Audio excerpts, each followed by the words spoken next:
Welcome back to ManaTutor MTG Draft. We're back with spoilers for MTG Foundations today. We find it best to review sets top-down first to be able to assess cards in the context of their archetypes. So in this episode, we'll go over the archetypes, reveal our predictions of color rankings and archetype rankings, then reveal the top commons and uncommons we've seen spoiled for those archetypes. We'll also go over some of the top differences we have in card gradings between Matt and I, so stay tuned.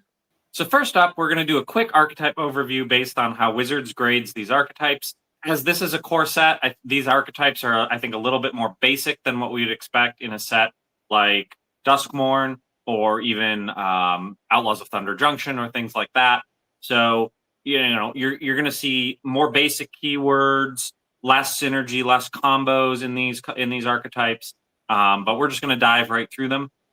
So first up, we have white-blue flyers. It's in the name. This archetype is going to rely on flying creatures to go over your opponent largely and close out the game. You've got blue-black graveyard, which is going to rely on a combination of threshold, flashback, and graveyard manipulation to be able to play your cards, get them in your graveyard, bring them back, use them, creatures that rely on threshold, things like that. You've got black-red raid, which is going to rely on you having attacked during the turn to generate some sort of an effect, usually when you cast a card, or if you've attacked that turn, doing something on your end step. You're going to have red-green power, specifically creatures that have 4 or greater power to trigger effects. Then you've got white-green counters, which is +1/+1 counters. You've got white-black life gain, which again, pretty simple. A lot of synergist effects here that trigger when you gain life or creatures that have lifelink. You've got blue-red spells and prowess, which is going to it's your traditional blue-red spell slinger deck. You've got black-green morbid, which relies on creatures having died during a turn to trigger, again, effects on cards. You've got your pretty traditional red-white aggro, get in, play a lot of small creatures, go wide, kill your opponent. And then lastly, you've got blue-green ramp, which is going to rely a lot on landfall creatures to, again, trigger effects when you play lands. So like Matt said, MTG Foundations is essentially a core set. I think the set will play closer to Bloomburrow than Duskmourn. In fact, I think it'll be less synergistic than either of those sets and rely mostly on raw card power. So let's take a look at the most powerful colors. What we did here is took grades and mapped them over to a point score where we started at a D and lower being 0 because you're most likely going to try to avoid playing D and lower cards in your deck, but you'll often have some D pluses in your deck all the way up to A pluses at 10. Then we took the average of those grades across white, red, blue, black, and green and came up with the following strength. We did filter out rares in this analysis, so it's only considering uncommons and commons because that's all you can rely on getting. And white turned out to be the strongest color, followed by red, then black, then blue, and last we had green. I will say, I guess the biggest takeaway here is more what color to avoid early on in the format. And so I would say green is probably the color that I would be looking to avoid the most. Whereas the rest, I mean, the final rankings could go anywhere. This is totally subjective, right? But it stood out to me that white was pretty strong and that green was pretty weak. I don't know how you felt about the colors, Matt. Yeah, I mean, I also felt white was very strong. I think I messaged you the other day and I said I thought green was also strong. Obviously, that didn't necessarily play out in our rankings, but I also reviewed the whole set. So I also reviewed rares. So that probably factors into it a little bit. But I will note, right, you've got less than 0.8. So basically 0.75 grade between, the highest rated here and the lowest rated. So that's less than a single grade. So, obviously white is sitting here between, about halfway between a C plus and a C on our grading scale. And then like green is sitting halfway between, or a little bit like 2/3 of the way between C minus and C. So it while there is definitely a difference in that power, based on our grades, it's not huge, right? It looks huge kind of the way we've set it up, right? But that doesn't necessarily mean that green is a bad color. And I think you were going to talk a little bit about the openness as well, which it could also be a way or a reason to play green. Yeah, in fact, I think it's the least pigeonholed color Right. of all the archetypes. Green cards, you could play them in almost any of the archetypes. On the other side, you have blue trying to do highly specialized things like fly in white, cast spells in red, mill yourself in black, and, well, do nothing in blue-green because, spoiler alert, I think blue-green's the worst archetype. It does But have landfall. it does Landfall's have a thing. landfall, but that's not the best mechanic. Sure. But green does all the cards kind of play across all the different archetypes generically with green. So that does benefit green. I still think it's a color that I'm looking to go into the least, but I'm really not trying to avoid any archetype other than blue-green for the start. Yeah, and I would note as well, green is obviously the color that's probably going to help with monofixing the best. Yeah. And so, that's not necessarily a reason to play green, but it is going to be the color that's going to allow you to splash easiest of all the colors. And so if you're in black green or you're in, white green, right? You have options that you may not have in others. And so while we rated each card or each color's cards on their subjective strength, right? That doesn't necessarily mean that combined they're not going to be better. And I think that kind of is probably a good segue into talking about the strength of the different archetypes, right? Yeah, I guess the only thing I want to add here is I think for draft one of this format, I'm going to try to start in white, red, or black, Right. and then pivot into one of blue or green, just because blue is the least open of the colors in terms of Right. it wants a particular direction for every kind of deck that it has, right? And those directions can be quite different. Whereas white, red, and black are a bit stronger and a little bit more open, and we already mentioned green being open as well. So to get into those archetypes, it looks like this based upon the grades again. We have at the top white blue flyers. You'll actually see that blue is in 3 of the top 5 decks here. So we don't want you to have the takeaway that blue is bad, right? I Right. really think blue is pulled down by the cards that you'd want to play in blue green, which is very at the bottom there at 2.93. But yeah, white blue flyers is pretty good in core sets typically. You could have a defensive ground game and fly over the top for the win. And there's quite a few good flyers in this set. So be on the lookout for those. White black life gain looks to be one of the more synergistically supported archetypes. There's a fair amount of whenever you gain some life, trigger something pretty good. And also there's quite a few trigger cards to gain life. On top of the fact that just generically gaining life is a good thing to have, right? Also amongst the more synergistic archetypes would be blue-red spells. It's not historically a great archetype, but Tolarian Terror was reprinted from Dominaria United, Yeah. and that kind of was format shaping for that format.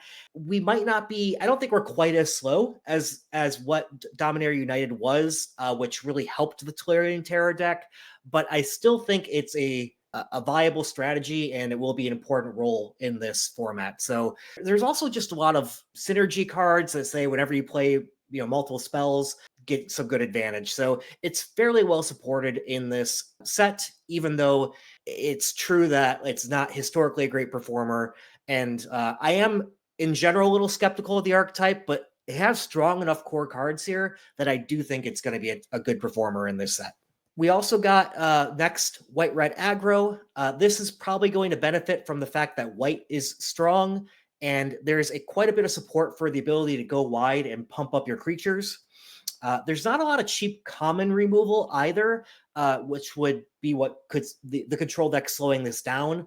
And so your creatures may survive. Now, there is a lot of defensive creatures which might slow you down, but every deck has some weakness. Up next is blue-black threshold or graveyard. This might actually benefit from all the high toughness creatures to survive late and be able to do late game things. Then we have red-green 4+ power. It's not historically a great archetype, but the cards look powerful enough to kick off the bottom half of our rankings, right? So we're in the bottom tier here, but I think this will be a reasonable deck. We then have black-green morbid. It fits into a similar type of reasoning as red-green power. Morbid is a bit of a stubborn mechanic, though, but it can be difficult to trigger, but the payoffs look pretty powerful when you do, so I do think they'll benefit from that. We have black-red raid next. This is my wild card archetype.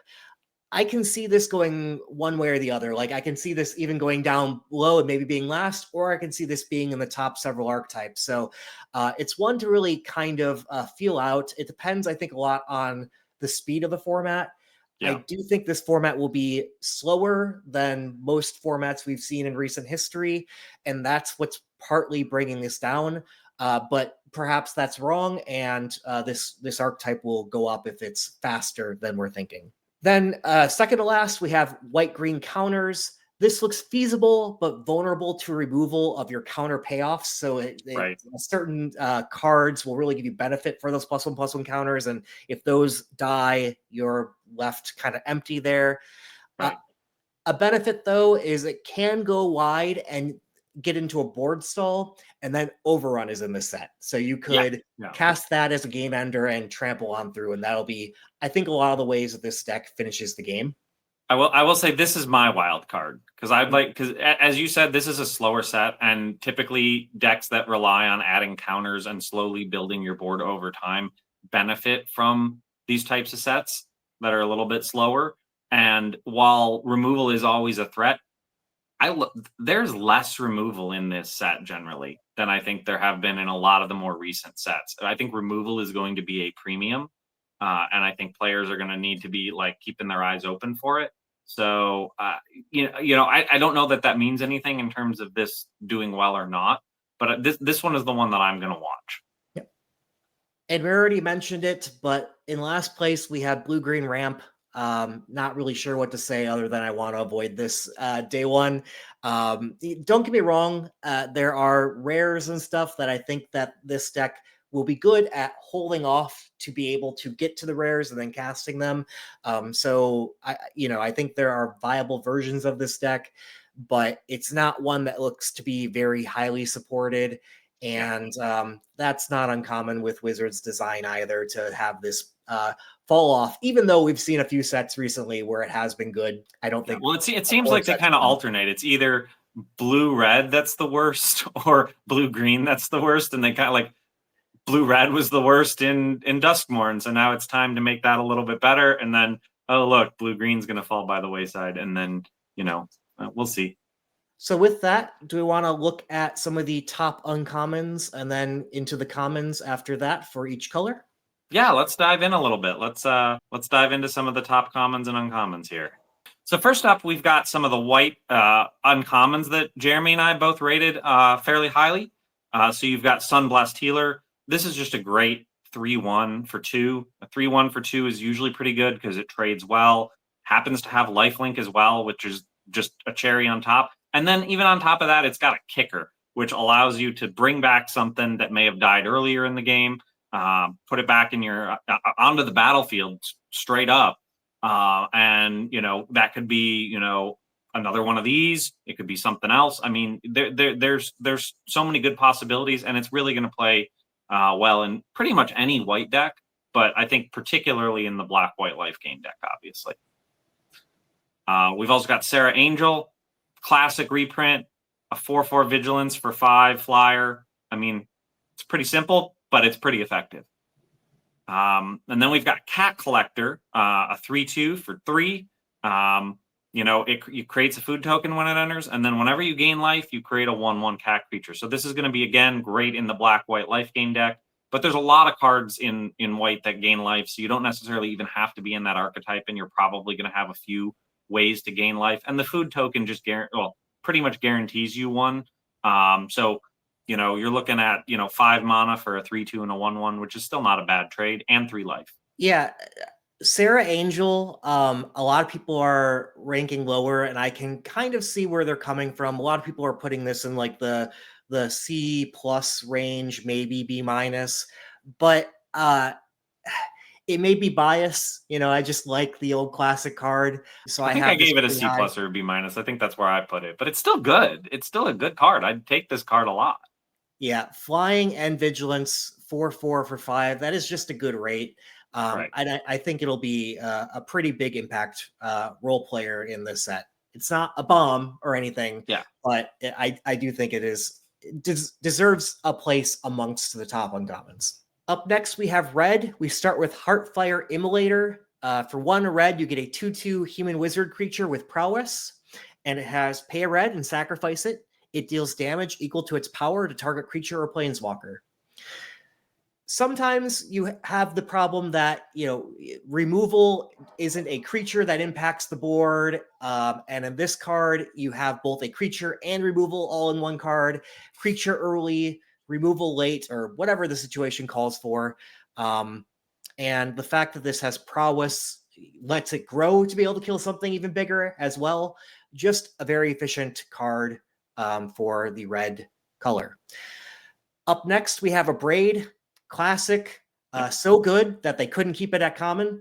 So it's been upgraded to uncommon here, but still good. And it deals 3 damage to target creature, or you can destroy target artifact.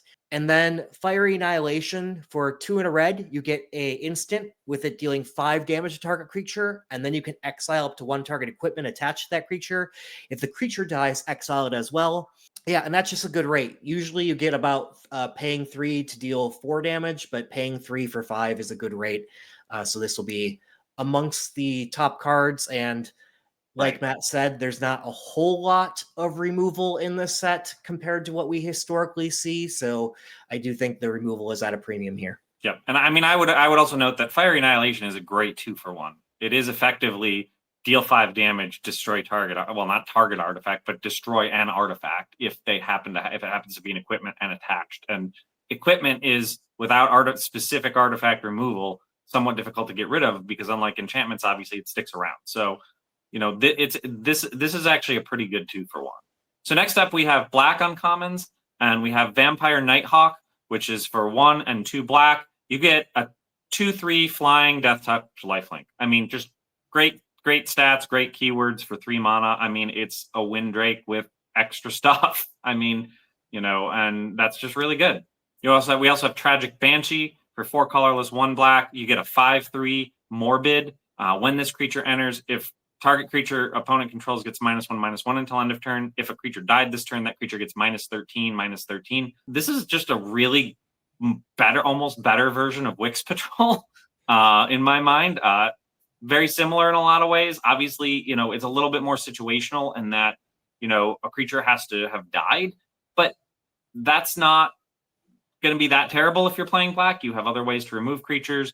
You can use it, you can attack in and chump, let them kill one of your creatures basically for free, and then just kill their biggest thing. I mean, there's a lot of ways you can use this card, and it's going to kill anything on the board at that point. So. And again, as we said before, removals at a premium, and this happens to be a great, almost like 2 for 1, basically. Especially if it's one of their creatures that died already, and you don't have to sacrifice one of yours. And I'd also note there are also a fair number of sacrifice engines in this game, in black particularly. So having ways to sacrifice a cheap creature and then play this is not going to be, I think, that difficult or that prohibitive to get to. And then last up, we have Infernal Vessel. For 2 colorless, 1 black, you get a 2/1, which is not great. But when it dies, if it wasn't a demon, return it to the battlefield with 2 +1/+1 counters, and it's a demon. So you are effectively getting 2 creatures in this, a 2/1, and then a 4/3 for just 3 mana, which is really great. And later on, if you can find a way to bring it back to your hand and reanimate it and play it again, it's going to come back again and do the same thing again. So it's very good. Yeah, Tragic Banshee. Obviously, I like it a lot. That was my my card that I bet in our every set. We do a bet of like what card is going to be better. I took Wix Patrol was the card before, and Tragic Banshee I don't quite think is as good as Wix Patrol, because I do think it's a bit more conditional to set up. But to Matt's point, there are a lot of ways to set that up with sacrificing your own creatures.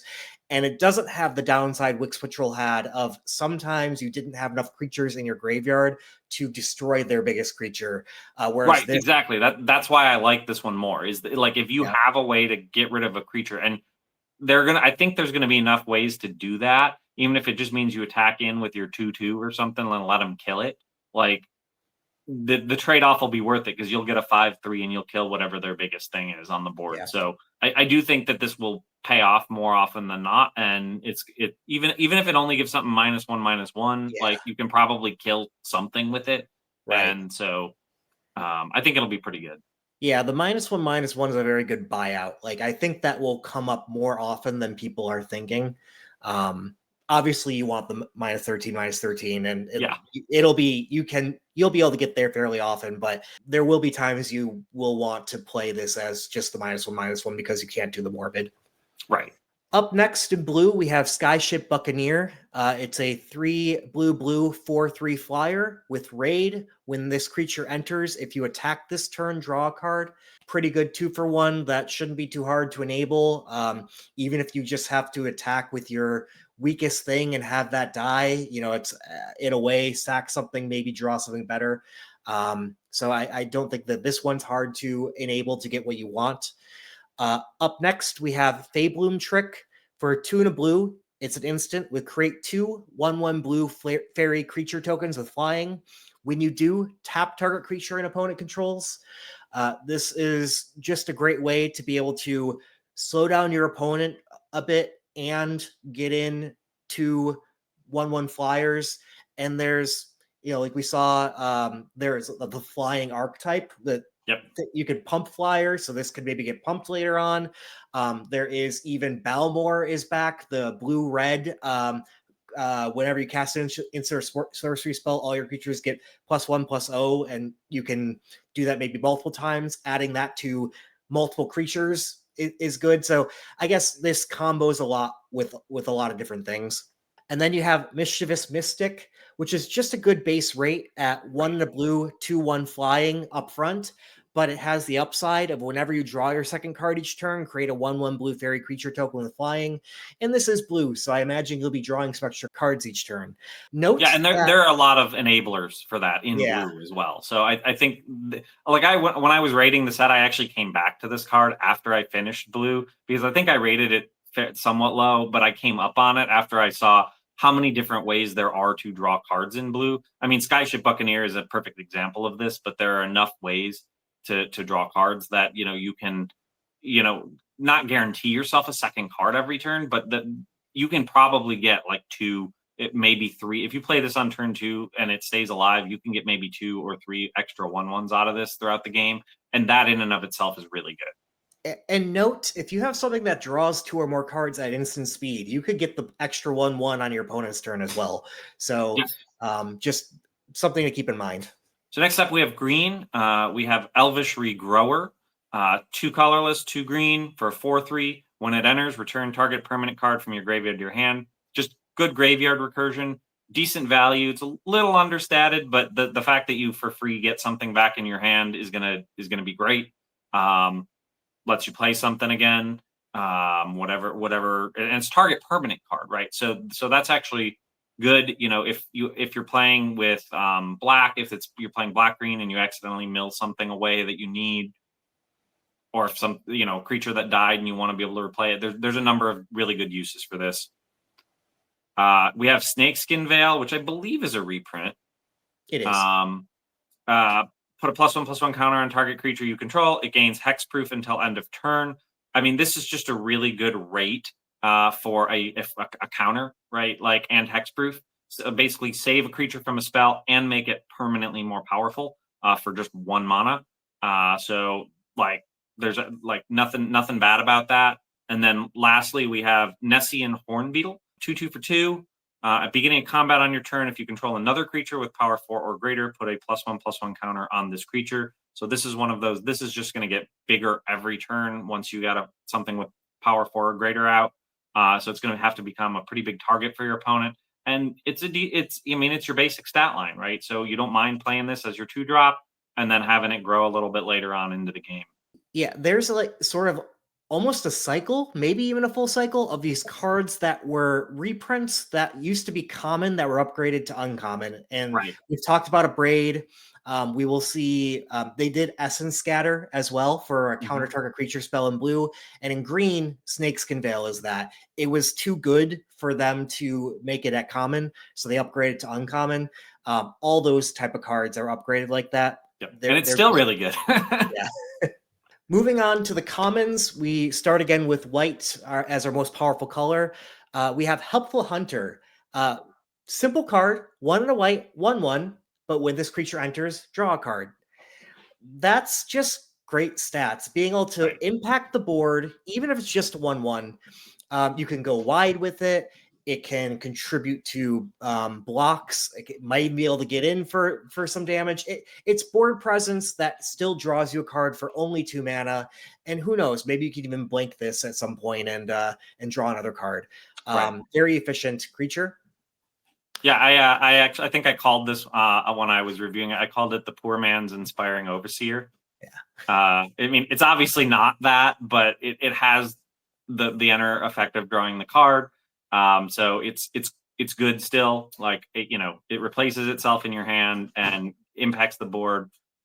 There's also a lot of cat tribal in white, and so this card will play really well in those decks and enable you to basically keep up the pressure on your opponent by putting something on the board and then immediately probably creating a cat counter or something like that and drawing a card. So it synergizes really well with other cards in the set.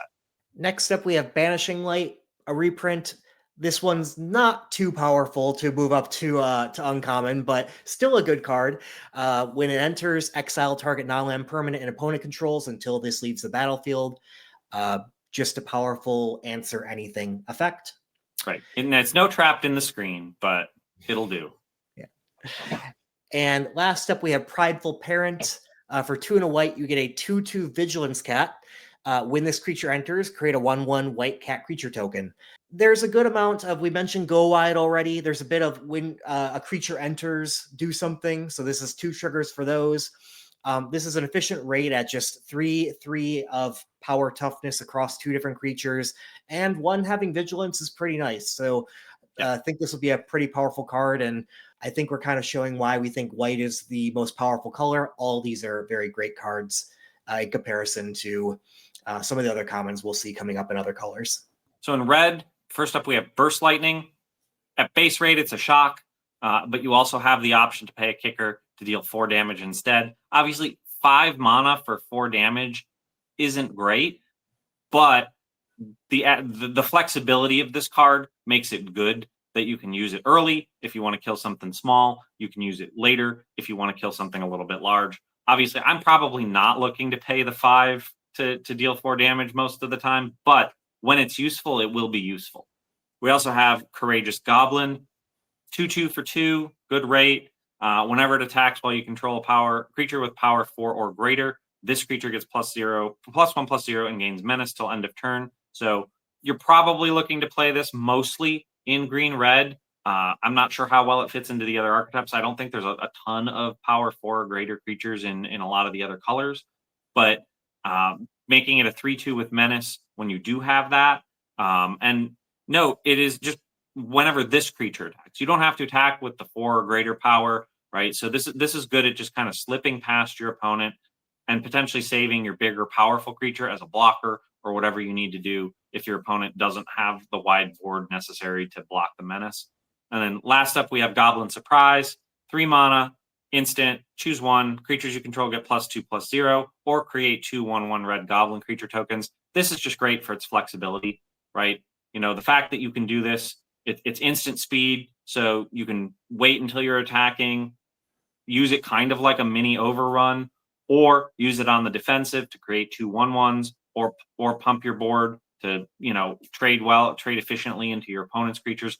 It's a very efficient combat trick overall that gives you multiple options to affect the board. Yeah, this one also is flexible to go in multiple decks because, yes, it clearly goes in the go wide, but it is, in a sense, a spell that's a creature, right? So this goes in blue-red spells as well and triggers your whenever you cast an instant or sorcery type triggers. Yeah, I will say I do feel like Burst Lightning impresses me. I think that'll be a great card. And there's a big drop off from there at commons. In recent sets, the uncommons have been driving where things go. I do think that's still the case here. But yeah, there's a big drop off, I think, in red for between Burst Lightning and the rest of the commons. Black has some good ones though. We have Stab up first. A 1 mana instant target creature gets -2/-2 on a turn. Pretty classic card on its impact of being like a shock or better, because in combat it can kill something bigger ultimately. We have a reprint in Bake into a Pie. It's 2/2 black, instant, destroy target creature, create a food token. Yes, it's a little pricey up front, but you get the food token as well, which helps you survive into the late game. And there's game life triggers as well that this helps feed. So good card. And then also Eaten Alive, which honestly might even be better in the set than Bake into a Pie with the sacrificing clause there. But for 1 mana, as additional cost to cast the spell, you either sacrifice a creature or pay 3 and a black in addition, and exile target creature or planeswalker. And like I think we mentioned earlier, black wants to sacrifice quite a bit. There's a decent amount of sacrifice fodder, so you could probably play the cheap side of this card fairly easily, and then in the late game still have the buyout that you don't have to sacrifice something. Yep. This card will combo very well with Tragic Banshee to blow up 2 of your opponent's most powerful creatures and give you a 5/3 for 6 mana. So next up we have blue. So we've got, Tolarian Tear. I think we talked about this a little earlier. 5/5 for 7, not great, but costs 1 less for each instant or sorcery card in your graveyard. This will play great in both blue red and blue black. Blue black, obviously, because you have ways to mill yourself, get your graveyard. You want to get to Threshold anyway. The Ward 2 is kind of the cherry on top. It's hard to kill. It's pretty well statted. So this is probably going to be one of your end game creatures in those decks. I don't know. It doesn't probably fit so well in sort of the other blue archetypes. I could see a case for it potentially in blue-green, just because you're ramping enough that even if you don't get a lot of instants and sorceries, you might be able to play it. But you're obviously looking to try and play this at a discount. We also have Big Fin Bouncer, 4 mana, 3/2. When it enters, return target creature an opponent controls to its owner's hand. This is kind of this is an excellent tempo play, right? You can put it down, return something else your opponent has just played or one of their bigger creatures, basically force your opponent to lose a turn, having to recast whatever it was. And you get in the meantime, you get a 3/2 on the board for pretty decent mana cost, actually, because you see some of the other spells that I forget the name of the spell in this set, but there's one in every set that costs 4. Target opponent puts a creature on top of it, or the bottom of their library, right? Target creature on top or bottom of their library. So this is not quite that, but it's better, right? Because you get a 3/2 on the board and you make bounce something to your opponent's hand. Fleeting Distraction. I mean, I understand why you put it here. I don't actually like this card that much. I like the draw card, right? But -1, -0 is going to not always do a whole lot. But I think it is probably one of the better blue commons overall, but I overall don't love the card. But I'll let you defend it. Yeah, well, it goes off pretty well with Tolarian Terror, first of all, Sure. and then blue-red spells is going to want this kind of effect. That's mostly it. It never really costs you that much to be able to, pay 1, draw a card, and the -1, -0. If you are, let's say, defending, you can usually get the right number of creatures together to kill their thing and reduce what they would be able to kill, right? Right. So that's really what this is cantrips that help you draw into more spells to fuel Tolarian Terror. But I do think that will be a deck we will see be pretty powerful. And if you haven't played that kind of a deck before, be prepared to be surprised by it. Now, I think one downside is there's not a whole lot more cantrips outside of this. And Right. part of what makes that deck good is getting a critical mass of it. There is some hesitancy that this won't be as good as it was in Dominaria United, but we'll see. I think there's still enough good spells to make that deck happen. I don't think you want to be playing this in green blue or anything, but we already mentioned green blue is not a color pair that we're particularly fond of. I wouldn't play this in white blue either. Or white blue, yeah. Yeah. Or I might play it in black blue, but probably its real home is blue red.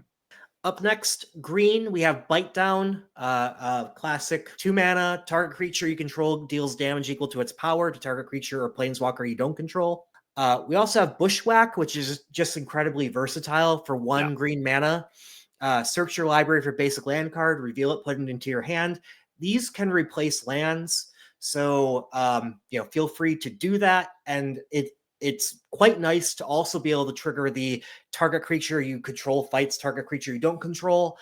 I don't like fights as much as bites, which is why I put Bite Down first. But I do think Bushwhack will be a key to the green decks because, like we said, green doesn't look extremely powerful, but if you can fix into other colors and play more bombs and stuff, green can still be powerful for enabling you to play the other powerful colors. So I do think Bushwhack will play a role there.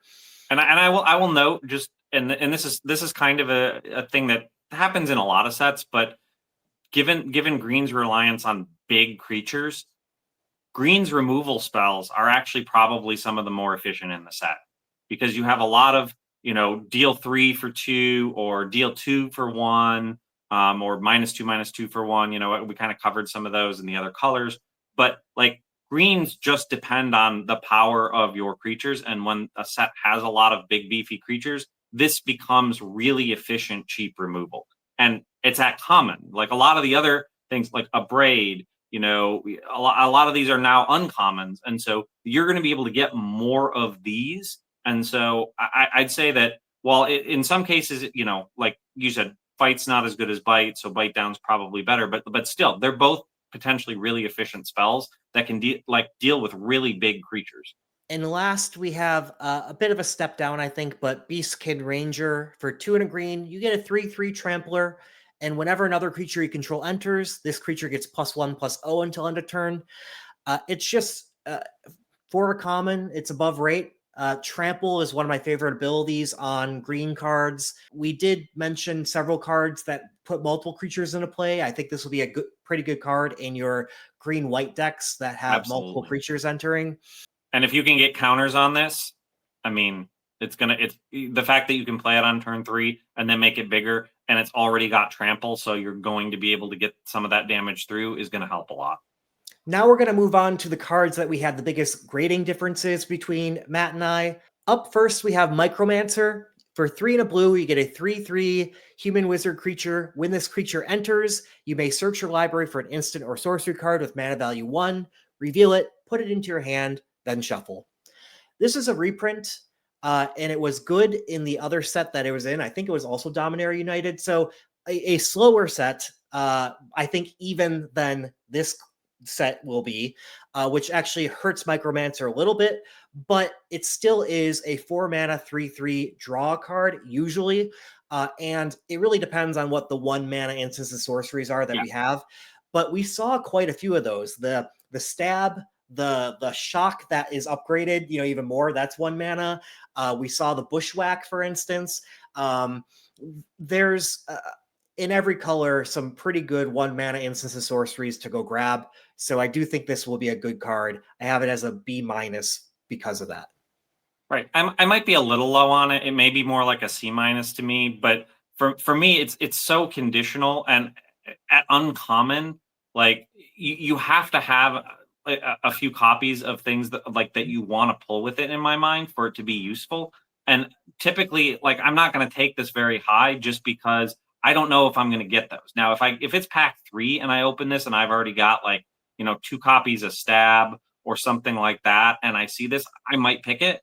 But I still think I'm going to probably prioritize other things higher than this. And so that's why for me, it got a fairly low grade. Like I don't think that it's a bad card. I just think in terms of pick order, I'm not going to prioritize this very highly unless I've already got like two minimum, but probably more like 3 or 4 1-cost instants and sorceries that I really want to be able to pull with this.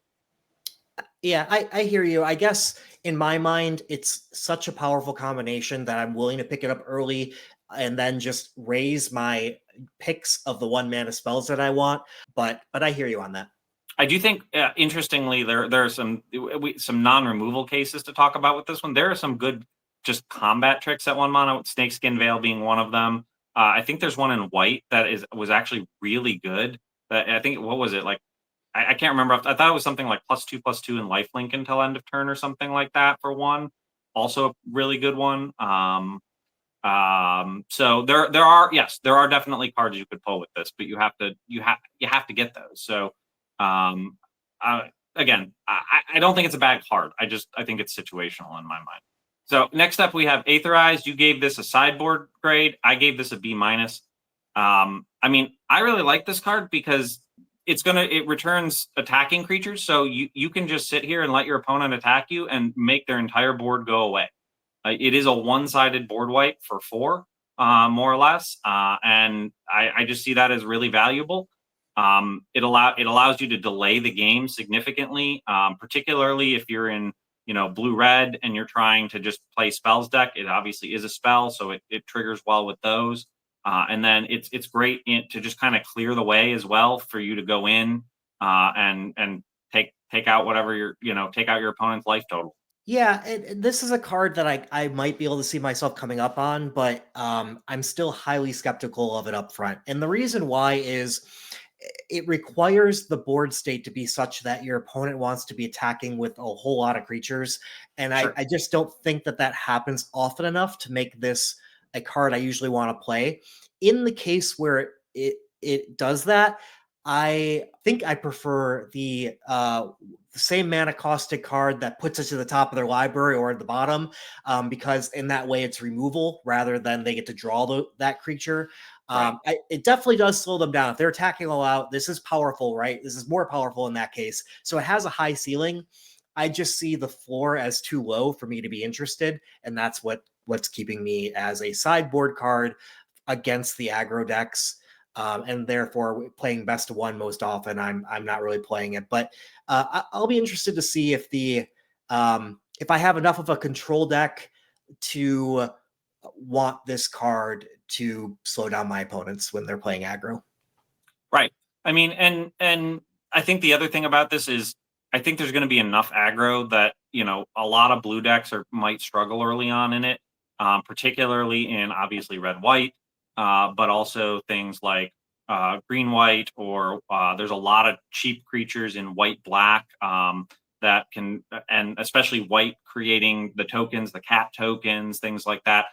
This just absolutely annihilates that kind of thing.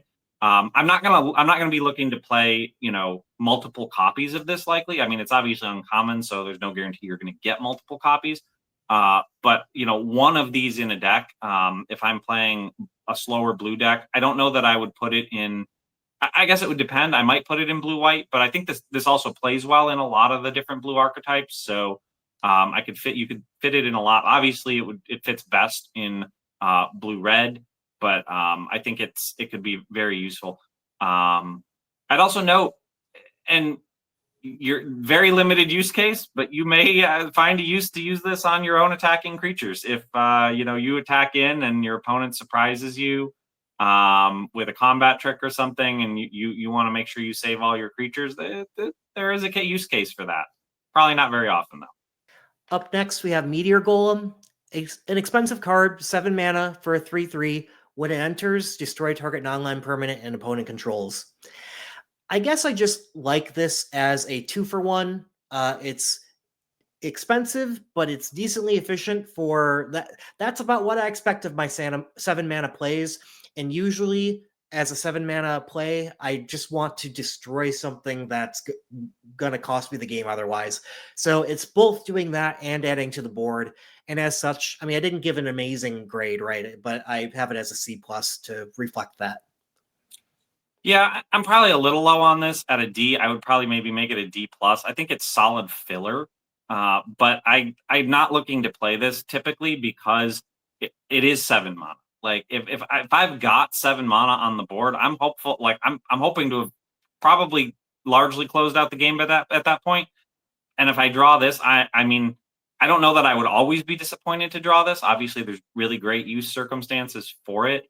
But if you don't have something that you really need to kill on the board, it it is a 3/3 for 7 largely. Maybe killing a 2/2 in the process, or another 3/3 in the process.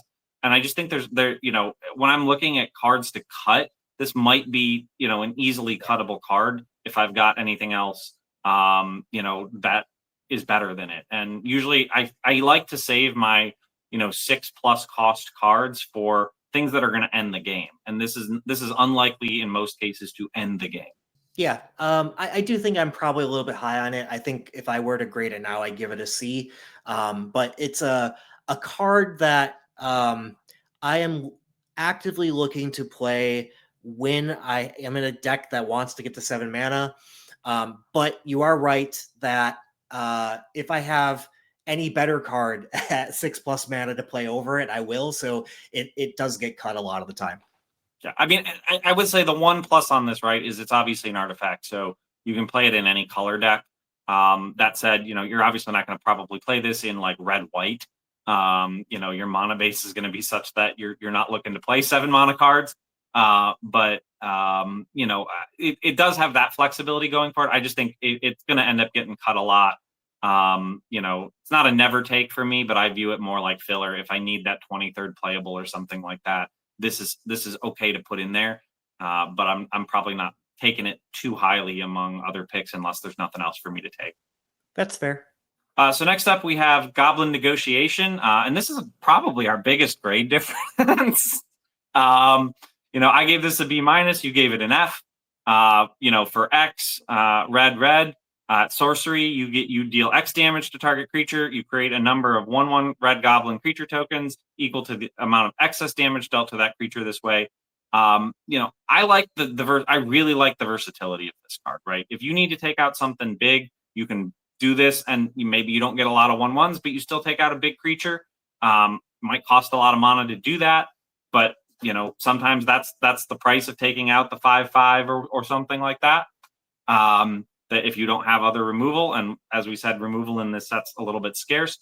But if you've got 6 mana and they've got a 1/1, you're killing a creature and you're getting 3 goblins. That's part of the go wide strategy, and I really like this. I think this card is good in a very specific archetype. You're playing this in red-white. You might play this in a raid deck, to be able to get more attackers in there. But I think those are the only 2 red archetypes in which you are playing this card.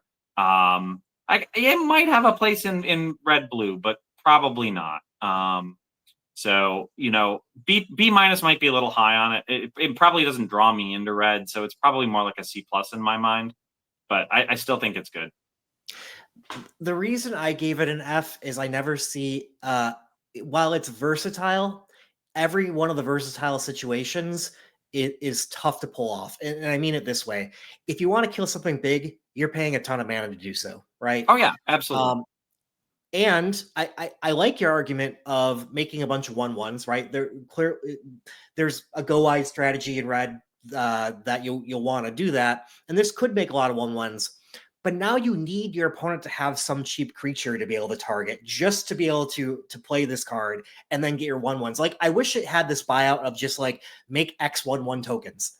No, you could target like one of your own 1/1s or cheap creatures with it. Like it's probably not the best use case, but like to your point, like if you're playing this in the go wide strategy, you probably have other 1/1s. Now, do you want to blow up your own just to create 3? Probably not, but there could be circumstances where you do that. Up next, we have Affectionate Indrik. For 5 and a green, you get a 4/4 beast creature. When it enters, you may have it fight target creature you don't control. I just like that in one card, you have a kill something that's probably like a 3/3, it's a pretty decent creature, and you get to put a 4/4 on the battlefield. Again, for 6 mana, I think this is decently efficient and what I would like at my top end. I mean, I don't hate this card, but I do kind of view it a little bit more as filler. I think this is probably similar to Meteor Golem in a lot of ways in terms of how we think about it. It's a little bit cheaper. I think it's better than Meteor Golem. It's better too. but obviously you get a 4/4. It's not just outright destroy target permanent, but it will probably hit most of the things in the set. But still, for 6 mana, I'm really looking for something that's going to largely end the game. This is better than Meteor Golem at doing that, but it's still a 4/4 for 6. If you can, if they have something good to target, great. If they don't, you're kind of like, what am I doing with this? So, I don't know. It might be a little bit better than like a pure filler in the D range, but I'm probably still not taking this super highly in a green pick unless there's not a lot else to take. It has uses, but I don't know. I just don't love the card. Yeah, we are both people that like cheaper costed things, right? And we first nature tend to like playing more aggro than control, although we definitely will play both. And when I have a more expensive card, this is the kind of effect that I want it to do. I don't want to have really like a 6 mana 6/6, right? I want to have a 6 mana, put something reasonable on the board, impact my opponent in some way, like destroy something of theirs. So it covers what I want my top end to be, and that's why I like it. So next up, we have Squad Rallier. I gave this a C+, and Jeremy gave this a D. So it's a 3/4 for 4 mana. So it's a little understated, but it has the ability to look at the top 4 cards of your library, reveal a creature card with power 2 or less among them, put it into your hand, put the rest on the bottom of your library in any order. I view this card as kind of like, it's got limited uses and limited archetypes, but this is like, if you're playing white red, this is like an excellent top end card for that deck, because you don't want to play too much that's more expensive than 4 mana. And this card is great because it's going to keep the foot on the gas. You are like, every turn after that, you're going to basically be getting potentially getting a free creature. Now there's the rare chance you might not hit something, but almost everything else in your deck is probably going to be power 2 or less, or the vast majority of creatures will probably be power 2 or less. And so you have the ability to just constantly dig for creatures turn after turn after turn. This will have limited uses in other archetypes, right? You could play this in green-white, right? Because a lot of those creatures come in less powerful and get counters over time. And so they'll have base power 2 or less, and you'll be able to fish for them. White-black, there's a lot of smaller creatures in that do a lot and help you gain life throughout the game. So, I mean, this will have uses in others, but obviously the primary use is in white-red. And I think that it's just an excellent top end card for that. And at common, nonetheless, like I would pick up 2 or 3 of these in a white-red deck, and just like, that's like the top of my curve. Yeah, I thought about coming up to a D+ on this. So my reasoning, I don't absolutely hate. I don't know. I guess I have an angel on one side and a devil on the other on this card, right? Like, talking through both ears. Like, I don't hate the card because you look at, like, yes, it's understated, but it has a decent base rate up front, like 3/4 for 4. That has a relevant ability for what you want to be doing in like your white-red aggro deck, like you talked about. Yes. My problem is I judge my 4 mana cards pretty harshly. And so this is there, and this is just an understated 3/4 for 4 up front. And then you have to sink more mana in to do the thing. You could possibly miss. And when you do the thing, it's not even that great of a rate. Like, that's a cost of a divination, and you're only drawing 1 card, and it can only be a 2 power or less card. So it's just not mana efficient enough for me. I'd rather have my top end do more, and that's the reason I'm sticking at a D. But I in my heart, I do see a little bit of what you're saying. So, Right. but I mean, I will say, like, if yeah. in the aggro decks, you are usually playing out your hand, and you're absolutely right. It is incredibly mana inefficient. But once your hand is played out, you've got nothing to spend your mana on. This gives you something and allows you to continue drawing gas. It helps you not flood out as much because you'll have the option to just, unless you're drawing 4 lands on the fish, and that will happen on occasion, or you'll draw a couple of lands, a sorcery, and an artifact or something like that, or an enchantment. But like it's probably going to hit more often than not. I think this is a little bit of a build around for me. Like, you want to make sure you have enough power 2 or less creatures that this is going to hit consistently. But if you're building your deck that way, I mean, if you're building a white red and you're going to build it like that, then I think this is an excellent addition to that. So I might go with like either a build around C plus or like a synergy C plus. But I do think this card is like a really good card for that particular archetype, if that's the way you're building the deck. It is a mana sink for those decks for sure. Next, we have Burglar Rat. For 1 and a black, we'll get a 1/1. When this creature enters, each opponent discards a card. A reprint, and one that I think will be pretty decent in this set. The reason is you nab a card up front, so you're already going 1-for-1 with your opponent just up front with them discarding a card. And then you get some board presence that can also act as sack fodder in the set. And that's what I think will kind of push this one over the edge. It's nowhere near as good as the 1/1 draw a card cat that we saw in white. But I think that there will be a little bit of a resource battle in a lot of your games, and this helps take you over the edge on that resource battle. Yeah, I mean, I think this is an okay card. I mean, I gave it a D plus because I think it's probably what I would call premium filler. It's probably one of the most likely filler cards in my mind to make your deck. I saw so many other good 2-cost cards that when I'm looking at black, that or really any of the colors, that there are I think better things I'm looking to play in the 2 slot than this. And so that's my sole reason for rating it a D plus, is really that when I kind of did, like, I won't say like I did like a score normalization, but like I looked across like everything, and I kind of sorted by mana cost and things like that, and I kind of looked at where my ratings were. This one came in, and I was like, I think I originally had this at like a straight C, but then like I was comparing it to some of the other things that I'd graded C plus, like the cat you mentioned. I can't remember whether I gave that a C plus or a B minus, and I'm like, this is just objectively significantly worse.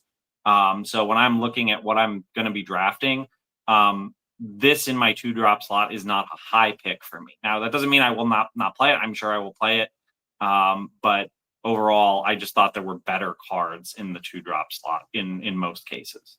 Yeah, for me, it's just I don't see myself cutting this for most black decks, just because black does want to sacrifice quite a bit.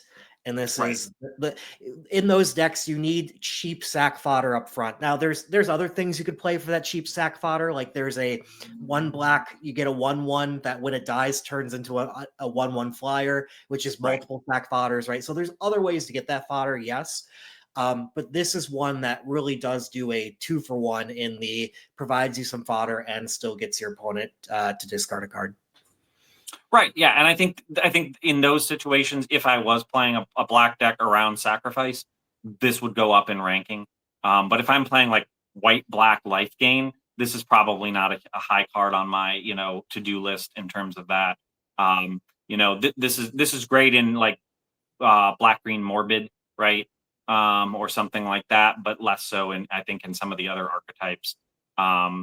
So it's probably, maybe it's a C minus, but for me, I found so many other better cards that I would probably take under most circumstances that it may make my decks, but I'm probably not looking for this card unless, like you said, I've got those sacrifice enablers that are gonna make me really want to play this.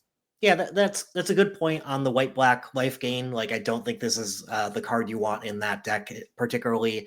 And I do think that's going to be one of the better black decks. So it's really all the other black decks that I think this goes into. But that I see that point. Yeah. Okay, so that's it.